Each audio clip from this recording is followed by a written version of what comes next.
Ok, je vais m'efforcer vraiment d'être sérieux, mais comprenez-moi, comprenez mes émotions. Le Real a le même niveau que l'Inter Miami.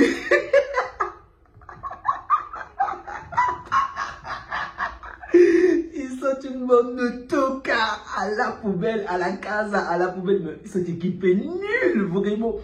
Tout ça pour ça. Toute cette compétition pour ça. Vraiment.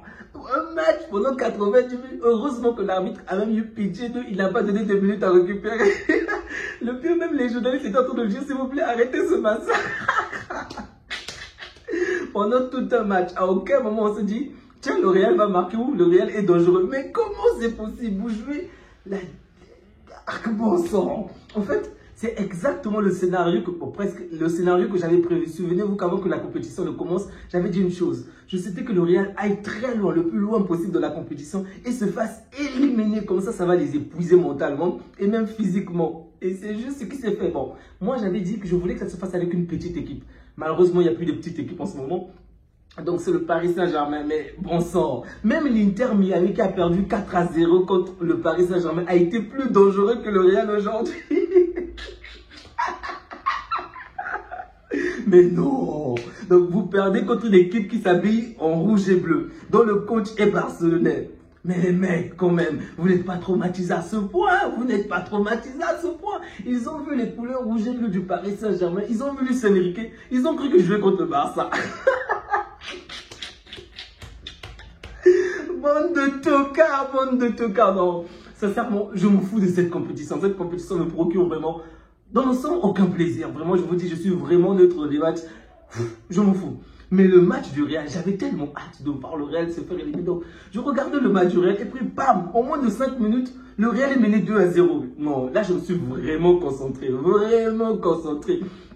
Sincèrement, je me suis régalé, vraiment régalé. Pour moi, c'est peut-être même le meilleur match de la compétition. Voir le voisin se faire éliminer de cette manière dans un stade où le 3/4, pour ne pas dire même tous les supporters aujourd'hui, eux tous, ils étaient en blanc. Tu avais l'impression qu'on jouait à Santiago de Bernabéu. Mais c'est fou, hein? Le Real a vraiment, ça c'est vrai. Le Real et le Barça ne se rendent pas toujours compte, mais c'est pas pour rien qu'ils sont les deux clubs qui ont le plus de supporters dans le monde. Mais dans ce match, c'était de la folie. Vous allez dans un pays étranger et aux États-Unis, on a vu de quelle manière le Paris Saint-Germain a de plus en plus un impact beaucoup plus grand. Et pourtant, le stade est plein, vraiment plein. On voit à peine quelques supporters du Paris Saint-Germain. Tout est blanc. Ils se font ridiculiser devant tous ces supporters. Oh, mais c'était beau, c'était beau. C'est vrai, je l'avoue, que si c'était au niveau de notre terrain d'entraînement, ça devait être encore plus grand. Le Santiago de Bernabéu, bien évidemment, notre terrain d'entraînement. Mais bon, là également, ça m'a procuré énormément de plaisir, vraiment. Le Real était nul sur toutes les lignes. Défensivement, offensivement, ils étaient nuls. Sans Courtois, le score aurait pu être de 5 ou de 6, même de 7. Sincèrement, mais c'est pas possible. Kylian Mbappé, qu'est-ce que tu as foutu? Tu as joué contre ton rival, qu'est-ce que tu as foutu, Kylian? Qu'est-ce que tu as foutu? Vinicius ne fait que se plaindre. En plus, le pire, c'est que heureusement que les arbitres n'ont pas fait du n'importe quoi, mais c'est regrettable. Et là, je ne parle pas juste du Real, mais surtout de Kylian Mbappé également. Lorsque le Real ne s'en sort pas, ils aiment rechercher des pénaltys. Là, il n'y en a pas. C'est toi qui pétines l'adversaire, c'est toi qui touches l'adversaire, mais il s'écroule. Mais tu veux quoi, mec? Tu veux quoi? Va jouer, va jouer. Non, à la casa, à la poubelle. Madrid, vous êtes nuls, vous êtes nuls. On vous a toujours dit, vous êtes nuls, vous n'entendez pas. Voilà, c'est à cause de ce genre d'équipe que cette compétition n'est pas intéressante. On dit la Coupe du Monde des clubs avec les meilleurs clubs. Au final, on voit 4 grands clubs, voire 3 grands clubs. Les grands championnats n'ont pas participé. On a gagné, on n'a pas participé. Liverpool a gagné, on n'a pas participé. En Italie, le champion d'Italie, excusez-moi, n'a pas participé. Au Portugal également, je crois. Au Portugal, c'est Benfica ou pas? Bref, les grands champions ne sont pas là. Vous attendez une compétition exceptionnelle? Ah, non mais le Paris Saint-Germain est trop fort. Le Paris Saint-Germain est trop fort. Et bon sang, ça m'aurait fait tellement plaisir de voir un match, peu importe le gagnant, entre le Paris et le Barça. Sincèrement, j'aurais tellement voulu voir ce scénario. Waouh! Mais cette équipe est impressionnante et les joueurs sont très jeunes. Ce qui veut dire qu'ils vont être encore plus forts peut-être la saison prochaine. Bon, tout est possible, bien évidemment. Mais il est possible que ce groupe puisse être encore plus fort la saison prochaine ou encore la saison d'après. Mais waouh! C'est fort, c'est vraiment fort. Dès que le Real a la balle, on peut compter les secondes. 1, 2, 3, le Real perd la balle. Et ils ont là une seule tactique, c'est dégager la balle, laissez-les courir. Dégager la balle, Inch'Allah, Kylian va récupérer. Dégager la balle, Inch'Allah, il s'appelle comment, Vinicius va récupérer la balle. Mais ils sont nuls, ils sont nuls. Vraiment, ils sont nuls. L'Inter Miami, je peux comprendre. C'est un club de retraités, ce sont des vieux joueurs qui n'ont pas fait grand-chose. Ok, bon, tu vois, qui ont déjà atteint, qui ont tout fait lors de leur jeunesse, on va dire. Et là, ils sont pour la retraite, ok. Mais vous êtes des jeunes, vous n'arrivez même pas à courir, bon sang. Le meilleur joueur au niveau du Real, si ce n'est pas Courtois, je vais peut-être dire que c'est Valverde qui a fait du travail et un tout petit peu Bellingham. Mais le reste n'a pas été à la hauteur. Mbappé encore, je peux comprendre, il vient d'une longue maladie. Mais les autres, où êtes-vous? Où êtes-vous? Le Real Madrid, mais j'aime ce genre de soirée, où les voisins se font chicoter, laminer, bande de nuls. Vous êtes nuls et vous participez à une compétition qui regroupe les grands clubs. Vous salissez l'image de l'Espagne, bon sang, vous salissez l'image de l'Espagne. Oh, 4-0. Donc, quelle est la différence entre l'Inter de Miami et le Real? Aucune. Aucune différence entre l'Inter de Miami et le Real. Vraiment, vraiment aucune. Mais c'est pas croyable, c'est pas croyable. Bref, vous comprenez bien que c'est de la provocation, ok? Mais ce que je trouve encore marquant, c'est que malgré que le Real a souffert de la première à la dernière minute, ok? À aucun moment on a vu Rodrigo sur le terrain. Mais Xabi Alonso, qu'est-ce que tu fous? Je sais qu'il est sur le départ, je sais qu'il passe une mauvaise passe, qu'il n'est plus très performant, mais nous, Rodrigo, bon sang, je ne suis pas fan du Real, mais ce bon joueur, bon sang, il n'a pas été très bon, on va dire, pendant la saison normale, mais Rodrigo peut quand même apporter la différence de temps en temps. C'est pas grave si vous vous débarrassez de Rodrigo, c'est pas grave. En toute sincérité, si on avait les moyens, j'aurais vraiment souhaité qu'on prenne ce joueur, mais on n'a pas les moyens et je vois très peu. En fait, c'est très peu probable que le Real puisse nous donner un de leurs joueurs. Mais bon, c'est triste. Mais bon, il ira ailleurs certainement, il ira ailleurs.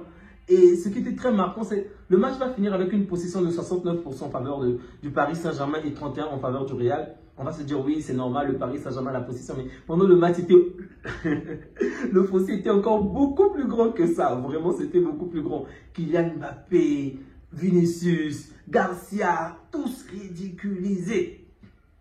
Dembélé les a éteints. Il s'appelle comment? David Ruiz les a éteints. Pacho n'a même pas joué. Il a été suspendu le match passé. Donc, tous les joueurs les ont été. Donnarumma était calme. Aujourd'hui, on pouvait venir apporter à Donnarumma une petite tasse de café, je ne sais pas moi, des biscuits, ou même un petit somme. Il aurait dormi sans aucun problème. Aucune adversité, aucune. Non, vous allez salir l'image de l'Espagne. On va dire que le deuxième, ok, l'équipe qui a suivi le champion se fait ridiculiser comme ça, mais quand même, ayez pitié de notre réputation, ayez pitié de vos champions. Si vous ne pouvez pas jouer contre le Paris Saint-Germain, appelez le Barça. Demandez un changement de la dernière minute, on va jouer pour vous, on va gagner pour vous. Bande de nuls. Non, Xabi Alonso, qu'est-ce que tu fous? Qu'est-ce que tu fous? Aucun changement pertinent. Je comprends qu'il vient d'arriver, il doit s'acclimater, mais mon frère, fais quelque chose. À aucun moment tu te dis, tiens, la vista du Real. Pas vraiment. C'est le Paris Saint-Germain qui s'est laissé aller. En deuxième période, ils se sont dit, tiens, le Real ne joue pas, le Real ne presse pas, le Real n'apporte aucun danger. On va se faire des passes. Sincèrement, s'ils avaient vraiment le but de marquer encore et encore, ils auraient pu le faire. C'est juste qu'ils sont épuisés et ils doivent se préparer pour la finale. On a même vu, ils ont sorti les principaux joueurs. Ils ont sorti Dembélé, ils ont sorti Doué. Pour vous dire, Doué et même Kvaratskhelia. Pour vous dire de quelle manière, le match était tellement pris en fait. Et ce Paris Saint-Germain est inquiétant. Je l'ai déjà répété tout le long de la saison pour dire qu'on n'a pas un banc de touche qui est profond. Genre, un banc de touche assez riche. Aujourd'hui, dans un match, tu sors Yamal et Rafinha, mais tu t'inquiètes en fait du résultat. Regardez le Paris Saint-Germain. Ils ont sorti ils ont sorti Doué, ils ont sorti Dembélé, ils ont sorti Kvaratskhelia. Et pourtant, le niveau était toujours là. Il y avait toujours une attaque dangereuse. Mais c'est... Oh, l'argent, il faut avoir l'argent. On n'a pas l'argent, nous. On n'a pas l'argent, on est fauchés. Madrid a de l'argent, mais ils sont nuls. Même avec de l'argent, ils sont nuls. Oh. Non. Si seulement ce genre de spectacle dans cette compétition devait me plaire, vraiment. Je ne vais pas vous mentir, au final, je m'en fous de l'équipe qui gagne. L'idéal pour moi serait de voir Chelsea gagner parce que, bien que je puisse aimer le Paris Saint-Germain, que je puisse supporter même le Paris Saint-Germain de temps en temps, mais voir le Paris Saint-Germain gagner voudrait dire donner plus de points à Dembélé, à Vitinha, à Hakimi pour le Ballon d'Or. Et moi, c'est le Ballon d'Or. C'est au Ballon d'Or que je pense en ce moment, d'accord? Donc, si Chelsea gagne, sincèrement, ça ne va même pas me frustrer. Si le Paris Saint-Germain également gagne, bon, je m'en fous, en toute sincérité, mais je veux vraiment pas voir le Ballon d'Or être gagné par un autre joueur que Yamal ou Rafinha, vraiment. Sinon, ça va me dégoûter. Et dans tous les cas, on a vu le petit du Barça, ok? Une équipe qui s'habille en blanc, qui fait le grand, qui parle, on va participer au Real, on va inscrire notre nom en gagnant la première coupe du monde des clubs, comme le grand Real par-ci, par-là. Vous l'avez gagné comment? Sincèrement, on vous ridiculise de cette manière-là, vraiment, déclaré forfait. En fait, avant le match, ils ont appris que Pachu ne jouait pas, tel joueur et tel joueur. Ils étaient heureux. La défense, ils vont se frayer des... Tout ça pour ça.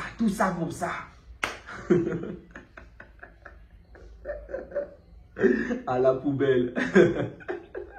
À un moment, je souhaitais, c'est méchant, à un moment que je souhaitais voir le Real marquer un but, ensuite annulé, du genre comme l'accent de Mbappé, genre.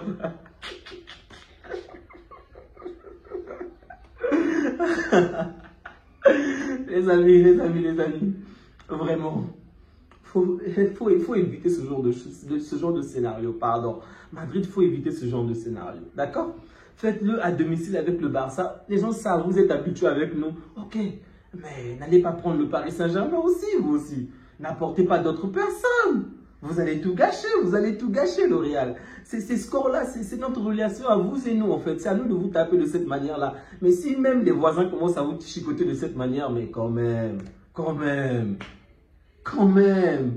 Parce que l'arbitre ne vous a pas soutenu. Ah non, cette soirée, en fait, c'était une belle soirée sportive, vraiment. C'était un beau match, un très beau match.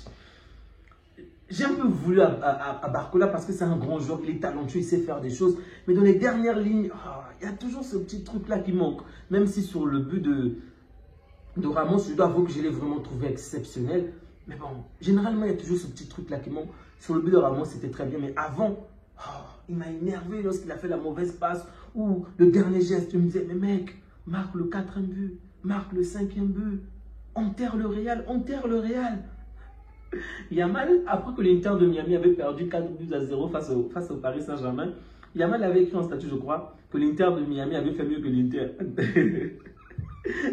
En fait, si le Real allait perdu à 5 ou 6, on devait avoir ce genre de publication, vous comprenez? Donc, je voulais que ça soit plus le 4 en fait. Les amis, on va s'arrêter là parce que je vais vraiment m'attirer la haine d'une certaine communauté.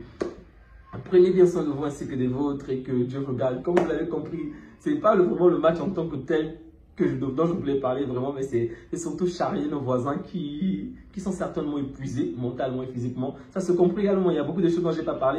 Je veux comprendre que cette équipe puisse être lassée, ok, comme je l'ai dit, on n'a pas une profondeur de banc qui est très large et le Real également, on va dire. Le Real a peut-être un banc de touche un tout petit peu plus large que le nôtre, mais avec Ancelotti, ils ont beaucoup joué avec le même 11 titulaire. C'est vrai qu'aujourd'hui, il y a eu un tout petit peu de remaniement, mais certains de ces joueurs sont déjà fatigués, donc ça peut se comprendre. Tandis que du côté du Paris Saint-Germain, ce n'est pas pour critiquer la Ligue 1, mais le niveau n'est pas le même. Le Paris Saint-Germain avait gagné depuis très longtemps, du coup, ils ont peut-être un tout petit peu eu ce changement-là. Peut-être la pression n'était pas forcément la même. C'est vrai, le Paris Saint-Germain est allé beaucoup plus loin que le Real. Mais le Paris Saint-Germain a un banc de touche un peu plus large, donc du coup, certains joueurs ont eu plus de temps de repos. Donc, je peux comprendre également que les joueurs du Real puissent être un peu plus épuisés que ceux du Paris Saint-Germain. Mais ce genre de match, perdre 4-0, c'est également choquant. Donc, c'est honteux, c'est juste honteux. Bref, bravo au Paris Saint-Germain et bravo. C'est la meilleure équipe d'Europe, il n'y a rien à dire. Ils sont trop forts. Je m'incline devant Luis Enrique et je suis content qu'une fois encore, c'est un coach du Barça qui le fait. Et je ne peux que me régaler. Comme quoi, les meilleurs viennent de chez nous. C'est pas moi qui le dis, ce sont les faits.